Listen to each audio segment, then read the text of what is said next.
마침 거기 돼지의 큰 떼가 산 곁에서 먹고 있는지라. 이에 간구하여 우리를 돼지에게로 보내어 들어가게 하소서. 허락하신대 더러운 귀신들이 나와서 돼지에게로 들어가매 거의 2,000마리 되는 떼가 바다를 향하여 비탈로 내리다라 바다에서 몰사하거늘.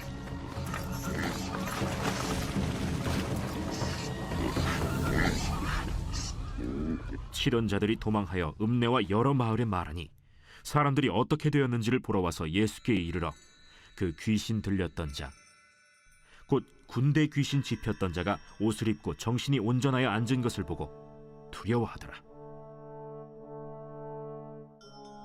이에 귀신 들렸던 자가 당한 것과 돼지의 일을 본 자들이 그들에게 알림해 그들이 예수께 그 지방에서 떠나시기를 간구하더라. 예수께서 배에 오르실 때에 귀신 들렸던 사람이 함께 있기를 간구하였으나 허락하지 아니하시고 집으로 돌아가 주께서 네게 어떻게 큰 일을 행하사 너를 불쌍히 여기신 것을 네 가족에게 알리라. 그가 가서 예수께서 자기에게 어떻게 큰일 행하셨는지를 데가볼리에 전파하니 모든 사람이 놀랍게 여기더라. 우리 11절과 12절 다시 한번 보겠습니다. 함께 읽습니다. 마침 거기 돼지의 큰 떼가 산 곁에서 먹고 있는지라. 이에 간구하여 이르되 우리를 돼지에게로 보내어 들어가게 하소서 하니. 자, 여러분 이 구절을 보게 되면 알 수가 있어요. 예수님이 지금 유대 땅에 있을까요? 이방 땅에 있을까요? 예, 이방 땅에 있습니다. 이유가 뭘까요? 유대인들은 돼지를 키우지 않아요. 왜냐하면 부정한 동물로 여기기 때문에 유대인들은 돼지를 가까이 하지도 않고 먹지도 않습니다. 그런데 지금 2,000마리 떼가 되는 규모가 큽니다. 이 돼지 떼가 근처에 있다는 것은 이방 땅이라는 겁니다. 이방 사람들이 있는 지역인 거예요. 지금 예수님이 거기에 계신 겁니다. 따라서 이 더러운 귀신들이 예수님으로부터 쫓겨나서 부정한 짐승인 돼지에게 들어가기를 요청했다는 것은 귀신들 입장에서는 당연한 처사입니다. 예, 더러운 영이 더러운 곳에 들어가기를 원하는 것이죠. 이해가 되십니까? 여러분 이거를 볼 때 지금 여러분의 심령이 우리의 마음이 깨끗한가 깨끗하지 않은가를 살펴봐야 됩니다. 내가 아무리 겉으로는 교회를 열심히 다니고 성경책을 들고 있어도 우리의 심령이 더러우면 뭐가 달라붙어요? 더러운 영이 달라붙는다는 거예요. 똥파리를 생각하세요. 이 똥파리가 어디에 주로 잘 앉습니까? 깨끗한 데 앉지 않아요. 냄새나고 더럽고 부패되고 지저분한 곳에 파리는 늘 들러붙게 되는 겁니다. 그렇기 때문에 오늘 이 하루 속에서도 저와 여러분이 스스로를 챙겨야 될 것은 우리의 심령입니다. 심령이 깨끗해야 돼요. 그러면은 어떻게 해야 깨끗할 수가 있을까? 성경 말씀을 읽으셔야 합니다. 성경에 의하면 주의 말씀은 샘물이라고 했습니다. 물이에요. 물은 우리 몸을 깨끗하게 하죠. 그래서 신자는 다른 것이 아니라 주의 말씀을 가까이 하고 그러므로 말씀의 영이 성령님이십니다. 성령님이 우리로 기도하게 하실 때 우리의 심령은 맑아지고 깨끗하게 되는 것입니다. 그래서 매사에 항상 기도하심으로 말씀을 따라 행할 때 우리의 그릇이 정결해진다는 거 꼭 기억하시기를 바랍니다. 13절 함께 읽습니다. 허락하신데 더러운 귀신들이 나와서 돼지에게로 들어가며 거의 2,000마리 되는 떼가 바다를 향하여 비탈로 내리다라 바다에서 몰사하거늘. 자, 마가복음은 이 구절을 통해서 이 귀신들이 그 성향이 얼마나 거칠고 파괴적인 것인가를 잘 보여주고 있습니다. 지금 여러분들 예배를 드리고 계시지만 생김새도 다르고 키도 다르고 입으신 옷도 다르고 다 다르죠? 다시 말해서 사람들은 저마다 가지고 있는 기질들이 다릅니다. 같이 있어도 외향적인 사람이 있고 내향적인 사람이 있습니다. 그리고 성격이 급한 사람이 있고 부끄러움을 잘 타거나 차분한 사람들이 있을 수가 있죠. 누구는 짜장면을 좋아하지만 누구는 짬뽕을 좋아하는 거예요. 저마다 성격과 기질이 다 다른 것입니다. 자, 그렇다면 성령님은 성품이 어떠실까요? 자, 우리가 그토록 사모하는 예수의 영, 성령님은 성품이 어떠실까? 따뜻하시고 온유하십니다. 성령님은 그런 분이에요. 그렇기 때문에 성령을 체험하고 은혜를 체험한 사람은 다 똑같습니다. 기질이 육적으로는 어떠할지라도 은혜를 체험하고 나면은 그 성품이 따뜻해집니다. 왜냐하면 성령님 안에 거하고 있기 때문에 그렇죠.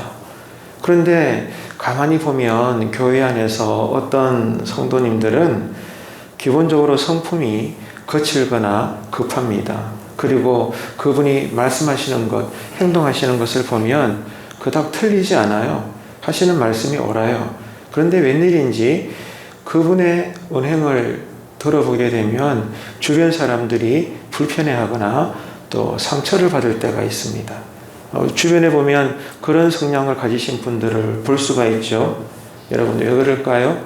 오늘 말씀에 의하면 지금 그러한 분들의 신앙의 그릇은 성령님에 의해서 다스림을 받고 있다기보다 은혜가 바닥이 났거나 성령이 아닌 악한 영에 나름 유혹을 받고 있어서 그의 신앙됨이 그럴 수 있다는 사실을 우리는 기억할 수 있어야 합니다.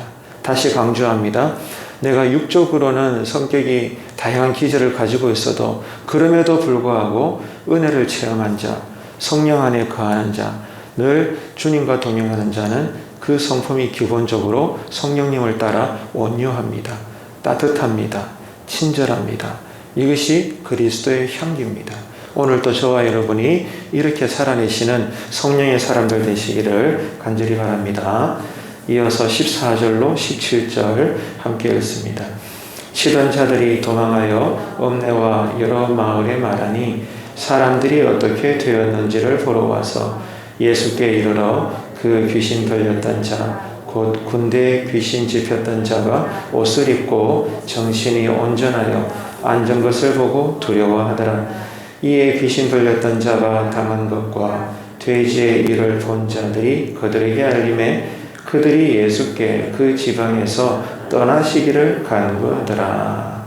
자, 군대 귀신 들린 사람이 예수님으로부터 치유되는 놀라운 기적이 일어났죠. 그런데 오늘 이 말씀에 보면 이 기적을 통해서 아주 극적인 대조를 이루고 있다는 것을 우리가 알 수가 있습니다. 한 인간을 향한 예수님의 태도와 거라사 사람들의 태도에 차이가 있다는 것을 우리가 알게 돼요.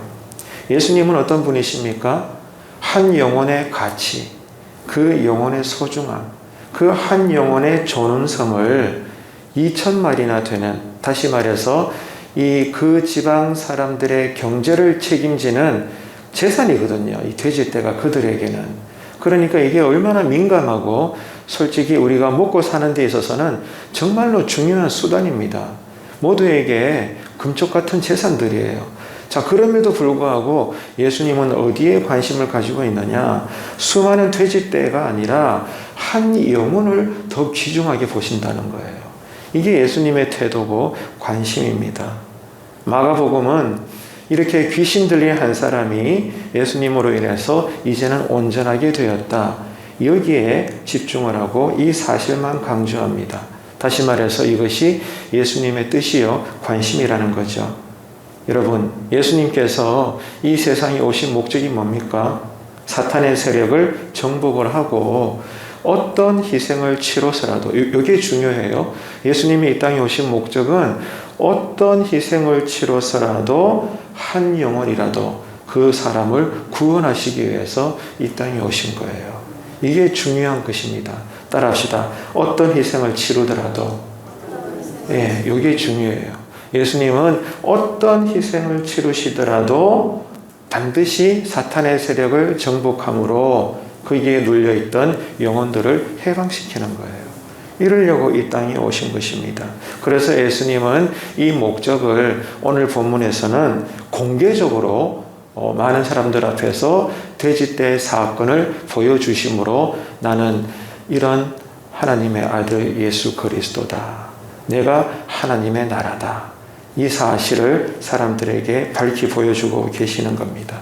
자, 이런 것을 볼 때 지금 저와 여러분의 신앙은 어떨까요? 우리 역시도 어떤 손해나 희생을 감수해서라도 교회 안에서 혹은 교회 밖에서 한 영혼을 구원하고 그 사람을 세우고 더 나아가 하나님의 명령이기도 한 예수 제자를 삼기까지 우리는 신앙생활을 하고 있는가 한번 생각해 봐야 됩니다. 예수님께서 어떤 희생을 치러서라도, 다시 말해서 가장 극명하게는 십자가에 달려 죽으시기까지 저와 여러분을 살려내셨는데, 자, 그분 안에서 오늘 이 하루도 우리 또한 예수님처럼 어떤 손해나 희생을 감수하더라도 한 영혼을 구원하고 그에게 진리를 가르치고 더 나아가 궁극적으로 예수 제자가 되기까지 우리는 섬기고 있는가, 이것을 우리는 살펴봐야 되는 겁니다. 그런데 그게 아니라 이런 신앙의 목적의 중요함을 알면서도 당장 눈앞에 계산되어지는 희생이 감당하기가 싫어가지고 하나님께서 기뻐하시는 이러한 모든 삶을 우리가 외면하거나 회피하거나 부정하는 그러한 상당히 이중적인 모습은 없는 것인가, 오늘 말씀 앞에서 우리는 돌아보면서 기도해야 될 것입니다. 거라사 사람들은 귀신 들려서 그동안 비참하게 살던 한 사람이 이제는 완전하게 회복되어져서 온전한 정상적인 사람이 되었다는 사실에는 별로 관심이 없습니다. 오직 그들에게 관심은 뭐예요? 아유, 내 재산이 저만큼 손해를 봤네. 저 한 사람이 뭐라고, 저 사람 때문에, 저 청년 예수 때문에 내가 어떻게 이 돼지를 키웠는데 이 돼지가 다 죽어버리면 나는 뭐 먹고 사나? 여기에 사람들이 관심을 가지는 거예요. 경제적 유익이 있나 없나, 경제적 손실에만 관심을 가지고 예수를 평가하고 있는 모습을 우리가 보게 됩니다. 그래서 이런 사람을 살려내는 놀라운, 가장 아름다운 그러한 경이로운 기적을 보여주시는 예수님을 보고도 예수님을 환영하고 예수님을 따르고 정말로 예수님을 나의 구주로 믿기는커녕 뭐라고 지금 반응하죠? 빨리 떠나소서. 당신 같은 사람 필요 없다. 더 있다가는 우리 집안 더 거들나겠다. 빨리 떠나라고. 이렇게 진리 되신 예수님을, 복이신 예수님을 거절하고 외면하고 박해하는 이방 사람들의 모습을 우리가 지금 보고 있는 겁니다. 자, 여러분, 이런 그들의 모습을 보면서 먼저 앞에서 여러 본문을 통해서 우리가 지나왔지만 한 부분이 우리는 생각나야 돼요. 어떤 부분일까요? 지나왔던 말씀들 가운데 씨 뿌리는 비유예요. 씨 뿌리는 그 모습 비유에서, 자, 가시떨기에 떨어진 씨앗을 지금 거라사 사람들을 보면서 우리는 연상할 수 있어야 됩니다. 자, 가시떨기에 떨어진 씨앗이 왜 자라지를 못했죠? 이유는 뭡니까? 재물에 대한 염려와 유혹 때문에 그 씨앗은 말라 비틀어져 죽을 수밖에 없는 거예요. 지금 이 거라사 지역의 사람들이, 이방 사람들이 이와 똑같은 거예요. 하나님 보시기에는 그 심령이 가시떨기에 떨어진 씨앗인 것입니다. 한 영혼을 살려내는 이 놀라운 하나님 나라의 기적을 보면서 환영하기는커녕 예수를 배척했거든요. 무슨 말이에요? 자신의 재산의 일부가 손해되었다는 이 재물에 대한 염려와 유혹 때문에 열매를 맺지 못하는 이 모습을 오늘 본문에서 우리가 볼 수 있는 거예요. 이렇게 거라사 사람들은 자신들의 삶의 자리가 손해를 당함에 따라서 더 이상 은혜를 거절해 버립니다. 이게 오늘 본문에서 우리에게 고발하고 있는 거예요. 은혜를 거절해 버려요. 여러분, 교회 안에서도 우리 안에서도요, 우리 사이에서 이런 일들이 여전히 일어날 수 있어요. 내 소견에 따라, 내 감정에 따라, 내 나름의 기준에 따라 은혜를 증가시킬 수도 있지만 은혜를 축소시킬 수도 있어요. 나는 그런 뜻이 아니지만 결과적으로 나 역시 이 거라사 지역의 사람들처럼 은혜를 거절해버릴 수도 있습니다. 이 사실을 부정하지 마세요. 그렇기 때문에 오늘 또 우리는 기도드릴 때 회개하고 나를 성찰하고 하나님 앞에 나를 불쌍히 여겨달라고 기도할 수밖에 없는 것입니다. 자, 여기서 우리는 뭘 알 수 있죠? 예수님의 기적을 보았다고 해서 모든 사람들이 당장 그 자리에서 하나님 나라의 비밀을 깨닫게 된다거나 구원의 복을 얻는 것은 아니라는 거예요. 그래서 늘 강조해 드리지만 광야 40년 생활에서 이스라엘 백성들이 수많은 기적을 체험했잖아요. 그래도 결국 그들은 가나안에 못 들어갔습니다. 기적을 경험하는 현장에서도 입만 열면 모세를 향해서 불평하고 원망하고 그랬단 말이에요. 여러분, 기적을 원하십니까? 네, 충분히 그럴 수 있습니다. 그런데요, 그 기적 자체가 우리에게 온전한 믿음을 주는 것은 아니라는 겁니다. 이 사실을 꼭 명심하세요. 그래서 이제는 우리의 기도가 달라져야 돼요. 어떻게 해요? 기적을 보여달라고 기도하기보다 하나님의 뜻을 깨닫게 해주셔서 오늘 또 내가 살든지 죽든지 말씀대로 순종하게 하소서. 아멘이십니까? 네, 이런 우리들이 돼야 돼요. 이게 하나님의 뜻입니다. 여기에 모든 길과 진리와 생명이 다 들어있는 거예요. 이런 기도가 우리에게 열려지게 되기를 바랍니다. 자, 18절로 20절 세 구절 말씀 함께 읽습니다.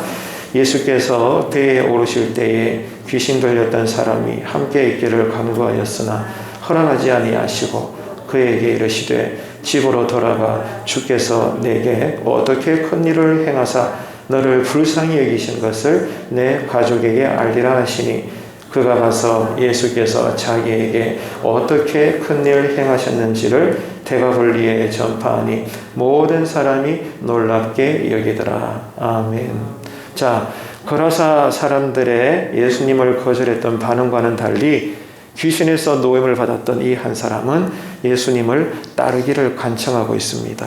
얼마나 귀한 일이에요. 근데 더 놀라운 것은 예수님이 이것을 거절하고 있다는 거예요. 이것을 우리가 읽어야 됩니다.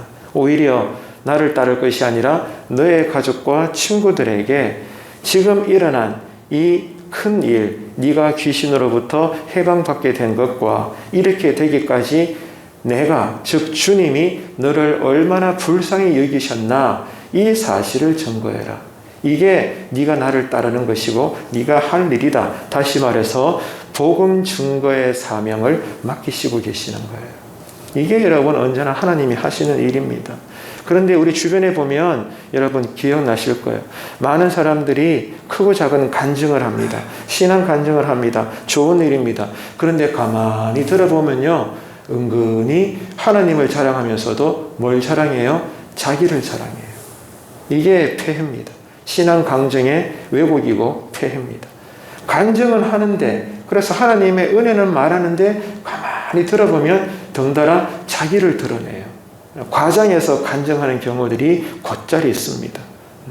이런 경우들을 우리가 많이 지금까지 봐왔죠. 하지만 여러분, 하나님께서 기뻐하시는 건강한 나의 신앙 간증은 어떤 것입니까? 나를 절대로 드러내지 않고 나를 불쌍히 여기시사 나를 고쳐주심으로 하나님의 나라가 어떻게 임했는지 그 사실만 강조하는 거예요. 세례 요한의 고백처럼 그는 흥하여야 하겠고 나는 쇠하여야 하리라. 이런 간절한 마음으로 우리가 기도할 때 새벽에 주시는 놀라운 특별한 은혜가 있는 줄로 믿습니다. 자, 예수님은 이렇게 귀신으로부터 해방되어진 이 한 사람을 겨자씨처럼 사용하고 계셔요. 우리가 앞서 지나왔던 본문들 가운데 겨자씨 비유도 있었잖아요. 자, 이 겨자씨는 처음에는 미미한 것이지만 나중에는 7m 이를 만큼 큰 숲을 이루는 것처럼, 큰 나무를 이루는 것처럼 이 귀신에서 해방받은 예수님이 치유한 이 한 사람이 겨자씨처럼 예수님은 그 지역에 남겨두십니다.